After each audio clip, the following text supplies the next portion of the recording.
Now, with reaction to all of this breaking news, House Minority Leader Congressman Kevin McCarthy of California. Congressman, good to see you. Let me go back to the New York Times and the Washington Post. New York Times, for example, contradicting their own headline and very clearly stating the special counsel emphasized nothing in the Attorney General's March 24th letter was inaccurate or misleading. The witch hunt continues. Then we see Adam Schiff. Well, now they're just going to move over and start checking, empowering the IRS and asking banks and fishing in this hole and that hole, financial information on Trump. At what point is this abuse? I think it's beyond abuse now, Sean. They decided they wanted to impeach this president the day after the election. If you look at Adam Schiff, he has been lying to the American public. He is chairman of the Intel Committee, the committee that gets to know all the things that are happening around the world. How can we trust him? Nancy Pelosi needs to remove him. But one of the questions that really needs to be asked, Sean, why did they carry this investigation so far gone? Why did they go past the election? Was that also political to leave it hanging out there when they knew early on there was no collusion? Yes, right. Exactly. Let me ask you this. So Nadler is saying that they want the AG to testify. He's willing to testify. He'll be before Lindsey Graham's committee tomorrow in the Senate. But except, I guess they're not very smart, and they would prefer to hand off the questioning to unelected, unaccountable lawyers, because I guess they're incapable and intellectually deficient, and they can't come up with their own questions and probably are more afraid of Barr's responses than what do they say next? Hang on, let me check with my lawyer. Don't they have to ask the question? Well, you know, most every hearing, it's members who are allotted 5 minutes to ask the questions. You could allot it to another member. This is why you run for Congress. This is why you ask the questions, to investigate, to understand, to make the votes, to have all the information. And if you listen to these Democrats, they just had to have Barr testify. Remember where Nadler was? He had to testify before the report came out. He needed to come in. And now they don't even want to ask Barr the questions. They want somebody else. I think our Attorney General has done a tremendous job in this. The way he has handled it, the professionalism, he's done this job before. He believes in the rule of law, and they cannot shake him. I think you'll see him sit there, testify, but what he's really responsible for, and he is correct about this, he wants to spend the time with the members, answer their questions. They're the ones going on TV saying they need to have more information, even though it's right before their eyes. There's no collusion, no obstruction. This country needs to move forward. Let me ask, I happen to be very fond, I think, former Congressman, now Secretary of State, Mike Pompeo is doing a great job. He said Maduro was ready to leave this morning.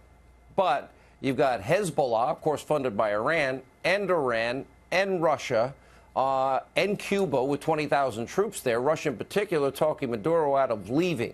I kind of trust Mike Pompeo's judgment a lot more than Vladimir Putin's lying judgment.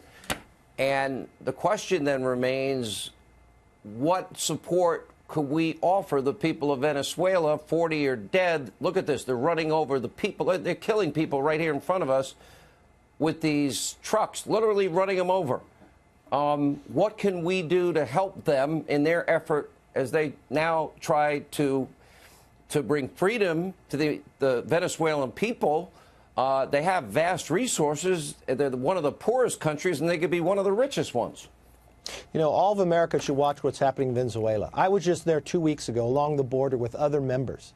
And there's about 50,000 people a day who pass over that border to Colombia to buy the essentials from milk to toilet paper. But you know what? I sat there and interviewed with them.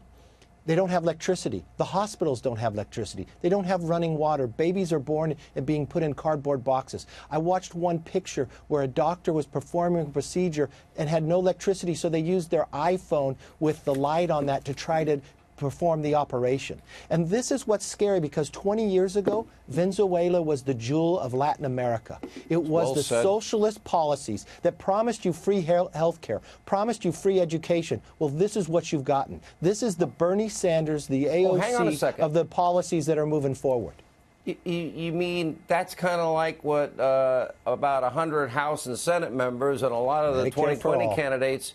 You know, I know Medicare for all sounds great, education, daycare, pre-K, kindergarten through college, everything's free, even government guaranteed healthy food and a job and a vacation, I hope, in Hawaii if we're going to have it free, and whether you're willing or unwilling to work, and then we'll get rid of the lifeline of our economy, oil and gas, and the combustion engine, and planes and cows. That part worries me. You had Venezuela that could produce oil. And what did Hugo Chavez do? He took the company over from the government, and now it has failed. He took everything over from the government. The exact same thing that Bernie Sanders is asking for, Medicare for all. But not just Bernie. The majority of the Democrats have co-sponsored this. They want to remove 150 million Americans their health care. Anybody who's on Medicare Advantage, gone. They want to promise you free health care. They want to promise you what's happening in Venezuela today. Right, and that's why people are leaving. Last thing's a question. We're out of time. Should the Attorney General agree to allow non-House members to ask the questions? Look, I trust this Attorney General on his judgment, but I think the priority of a House member, if you care, you should be there asking the questions. You are the one representing your constituents. You are the one who went to your voters and asked you to elect you to go and be their voice. You cannot be their voice if you give the power to somebody else. What part of members are to ask the questions? Didn't they understand? All right.